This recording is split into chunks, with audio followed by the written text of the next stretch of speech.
राधे राधे। जय श्री कृष्णा भक्तों।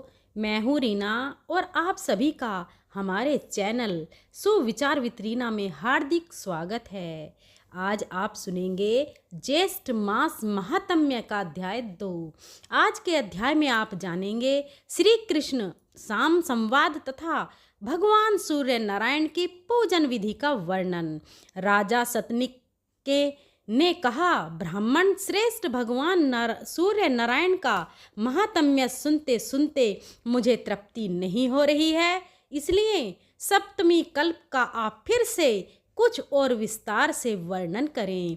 तब सुमंतु मुनि बोले, राजन, इस विषय में भगवान श्री कृष्ण और उनके पुत्र सार का जो परस्पर संवाद हुआ था उसी का मैं वर्णन करता हूँ, उसे आप ध्यान पूर्वक सुने।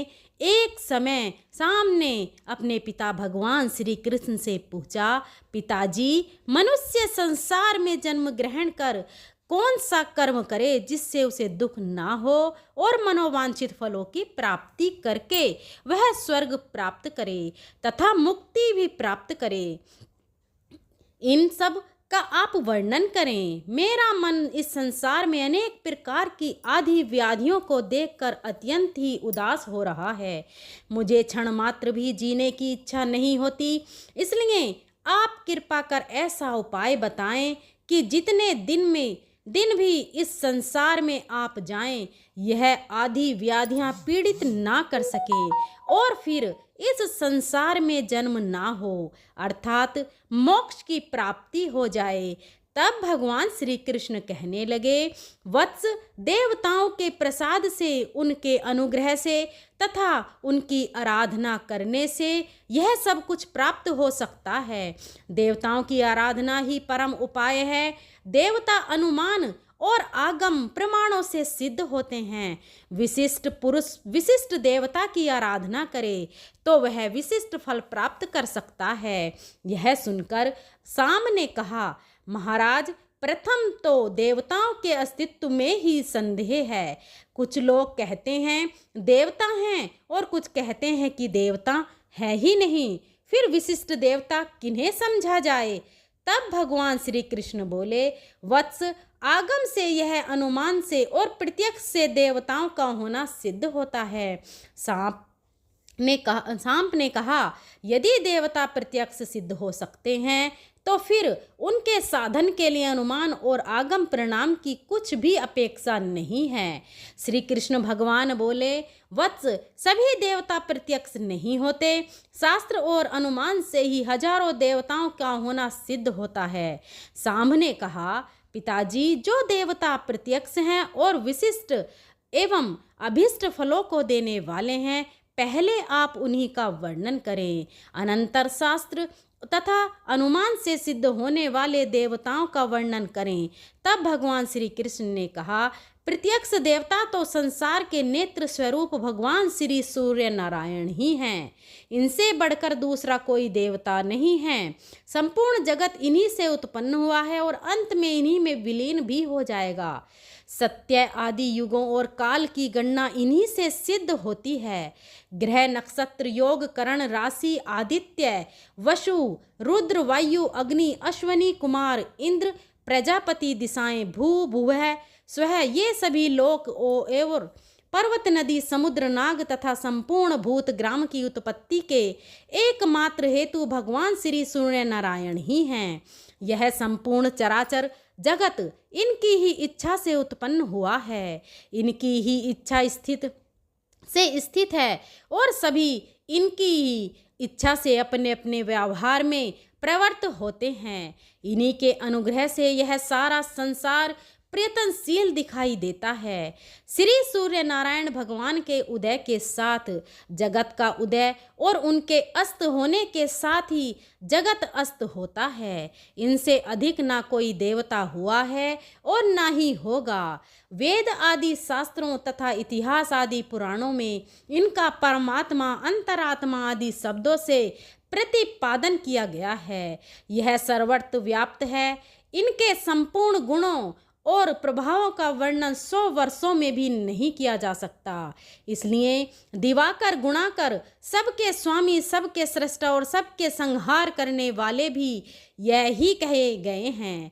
यह स्वयं अपव्यय हैं जो पुरुष सूर्य मंडल की रचना करके प्रातः, मध्याह्न और सायं उनकी पूजा करके उपस्थान करता है, वह परम गति को प्राप्त करता है। फिर जो प्रत्यक्ष सूर्य नारायण भगवान का भक्ति पूर्वक पूजन करता है, उसके लिए कौन सा पदार्थ दुर्लभ है? जो अपनी अंतरात्मा में ही मंडलस्थ भगवान सूर्य को अपनी बुद्धि के द्वारा निश्चित कर लेता है तथा ऐसा समझकर वह इनका ध्यान पूर्वक पूजन, हवन एवं जप करता है, वह सभी मनोकामनाओं को प्राप्त करता है और अंत में इनके लोक को भी प्राप्त होता है। इसलिए हे पुत्र साम, यदि तुम संसार में सुख चाहते हो और भक्ति तथा मुक्ति की इच्छा रखते हो तो विधि पूर्वक प्रत्यक्ष देवता भगवान सूर्य नारायण की नम्रता से आराधना करो। इससे तुम्हें आध्यात्मिक, आदि दैविक तथा आदि भौतिक कोई भी दुख नहीं होंगे।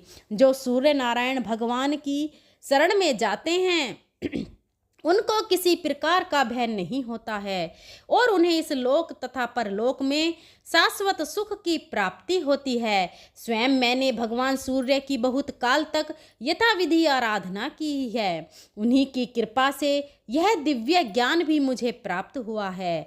इससे बढ़कर मनुष्यों के हित का कोई उपाय नहीं है। भगवान श्री कृष्ण ने कहा, साम, अब हम सूर्य नारायण भगवान के पूजन का विधान बताते हैं, जिसके करने से संपूर्ण पाप और विघ्न नष्ट हो जाते हैं तथा सभी मनोरथों की सिद्धि होती है और पुण्य की भी प्राप्ति होती है। प्रातः काल उठकर शौच आदि से निवृत्त होकर नदी के तट पर जाकर आचमन करें तथा सूर्योदय के समय शुद्ध मृत्तिका का शरीर भी लेपन कर स्नान करें। पुनः आचमन कर शुद्ध वस्त्र धारण करें और सप्ताक्षर मंत्र ओम खोलकाय स्वाहा इस मंत्र से सूर्य भगवान को अर्घ्य दें तथा हृदय में मंत्र का ध्यान करके एवं सूर्य मंदिर में जाकर सूर्य भगवान की पूजा करें। सर्वप्रथम श्रद्धा पूर्वक पूरक, रेचक और कुंभक नामक प्रणाम कर वायवी, अग्नि, मेहंदी तथा वारुणी धारणा करके भूत शुद्धि की रीति से शरीर का शोषण, दहन, स्तंभन एवं प्लावन करके शरीर की शुद्धि कर लें। अपने शुद्ध हृदय में भगवान सूर्य की भावना कर उन्हें प्रणाम करें। स्थल समक्ष शरीर तथा इंद्रियों को अपने अपने स्थानों में उपन्यस्त करें। ओम खा स्वाहा हृदयाय नमः, ओम खम स्वाहा शीर्ष स्वाहा, ओम उल्काय स्वाहा शिखम वष्टम, ओम याय स्वाहा कवचाय होम, ओम स्वाम स्वाहा नेत्राय वष्टम, ओम हा स्वाहा। अस्ताय फट इन मंत्रों से अंगन्यास करके पूजन सामग्री का मूल मंत्र से अभिमंत्रित जल द्वारा प्रोक्षण करें। फिर सुगंधित पुष्प और आदि उपचारों से सूर्य भगवान का पूजन करें। सूर्य नारायण की पूजा के दिन के समय सूर्य मूर्ति में और रात्रि के समय अग्नि में करनी चाहिए। प्रभात काल में पूर्व अभिमुख, साय काल में पश्चिमाभिमुख और रात्रि में उत्तर विमुख होकर पूजन करने का विधान है।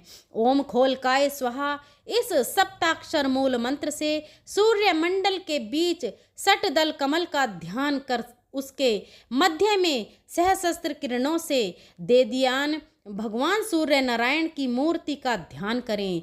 फिर रक्त चंदन, करवीर आदि रक्त पुष्पों, धूप, दीप, अनेक प्रकार के नैवेद्य, वस्त्र, आभूषण आदि उपचारों से पूजन करें अथवा रक्त चंदन से ताम्र पात्र में षटदल कमल बनाकर उसके मध्य में सभी उपचारों से भगवान सूर्य नारायण का पूजन करें। 6 दलों में षष्टांग पूजन कर उत्तर आदि दिशाओं में सोम आदि 8 ग्रहों का अर्चन करें और अष्ट दिक् पालों तथा अन्य आयुधों का भी तत् दिशाओं में पूजन करें। नाम के आदि में प्रणव लगाकर नाम को चतुर्थी विभक्ति युक्त करके अंत में नमः कहें। जैसे ओम सोमाय नमः इत्यादि। इस प्रकार नाम मंत्रों से सबका पूजन करें। इसके बाद वम मुद्रा, रवि मुद्रा, पद मुद्रा, महाश्वेत मुद्रा और अस्त्र मुद्रा दिखाएं। यह 5 मुद्राएं पूजा, जप, ध्यान, अर्घ आदि के अनंतर दिखानी चाहिए। इस प्रकार 1 वर्ष तक भक्ति पूर्वक तन्मयता के साथ भगवान सूर्य नारायण का पूजन करने से अभीष्ट मनोरथों की पूर्ति होती है और बाद में मुक्ति भी प्राप्त होती है। इस विधि से पूजन करने पर रोगी रोग से मुक्त हो जाता है, धन ही धन प्राप्त करता है, राज्य भ्रष्ट को राज्य मिल जाता है तथा पुत्रहीन को पुत्र की प्राप्ति होती है। सूर्य नारायण भगवान का पूजन करने वाला पुरुष प्रज्ञा, मेघा तथा सभी समृद्धियों से संपन्न होता है और चिरंजीवी होता है। इस विधि से पूजन करने पर कन्या को उत्तम वर की, कुरूपा स्त्री को उत्तम सौभाग्य की तथा विद्यार्थी को सद्विद्या की प्राप्ति होती है। ऐसा सूर्य भगवान ने स्वयं अपने मुख से कहा है। इस प्रकार सूर्य भगवान का पूजन करने से धन, धान्य, संतान, पशु आदि की नित्य अभिवृद्धि होती है। मनुष्य निष्काम हो जाता है तथा अंत में उसे सद्गति की प्राप्ति होती है। प्रेम से बोलिए श्री सूर्य नारायण भगवान की जय। आज का अध्याय यहीं समाप्त हुआ। इसके आगे का वृतांत आप अगले अध्याय में सुनिएगा। आपको आज की कथा पसंद आई हो तो वीडियो को लाइक कीजिए और अपनी फ्रेंड और फैमिली में शेयर कीजिए और कमेंट बॉक्स में भगवान श्री सूर्य नारायण की जय ज़रूर लिखिएगा और हमारे चैनल सुविचार विद रीना को सब्सक्राइब करिएगा, बेल आइकन प्रेस करिएगा ताकि आने वाली सभी वीडियो की नोटिफिकेशन आपको मिल सके। और भक्तों, अगर मेरे बोलने में कहीं त्रुटि रही हो तो मैं हाथ जोड़कर क्षमा प्रार्थी हूँ। मिलते हैं अगली वीडियो के साथ। तब तक के लिए जय श्री कृष्णा, जय विष्णु भगवान, जय सूर्य भगवान। धन्यवाद।